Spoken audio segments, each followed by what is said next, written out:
The world was a vast, breathing entity. To Kael, a young man of the Auroch Clan, the wind that swept across the grassy plain was the land's own breath, carrying the scents of earth, sage, and distant rain.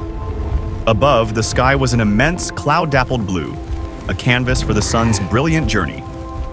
Kael lay on his belly beside his father, Boar, and the clan's best hunter, Roan. Before them, a sea of shaggy, dark fur rippled, a herd of steppe bison, thousands strong. The thunder of their hooves was a constant, low drumbeat that vibrated through the very rock beneath Kael's chest. "See the old bull?" Boar whispered, his voice a low rumble like the earth itself. He pointed a calloused finger towards a massive beast, its horns a wide, terrifying curve. He leads, but he is also the shield. The younger, faster ones are behind him. We do not want him. Roan, his eyes narrowed to slits, grunted in agreement. There, the cow with the limp.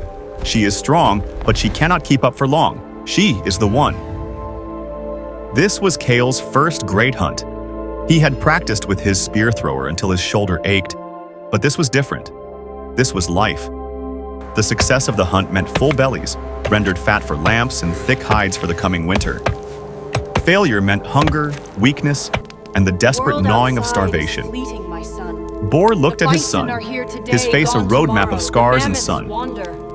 The people and the bison. We are bound, Kael. We take only what we need, and we give respect. Their strength becomes our strength. Their spirit guides ours. The dance of death and life.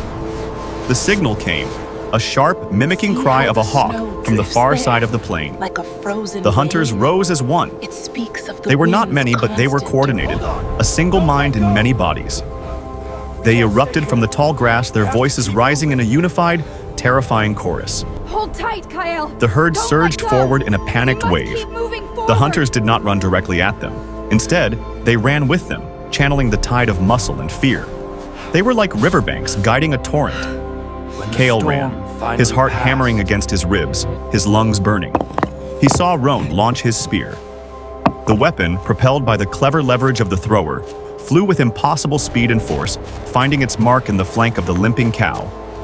They moved in a single file, a thread of life against the immense emptiness. Boar led, his instincts reading the landscape like a map. Roan was the rear guard, his eyes constantly scanning the shimmering horizon for threats. The children, once boisterous and loud, were now silent bundles, their wide eyes peering from hoods of fur. Lyra, Kael's mother, was their compass. She taught Kael the new language of this frozen world. We are bound, Kael. "See how the snow drifts there, like a frozen wave?" she whispered, her voice raspy. "It speaks of the wind's constant direction. And these ice crystals on the surface, like tiny feathers, they mean the cold is deep and will not break."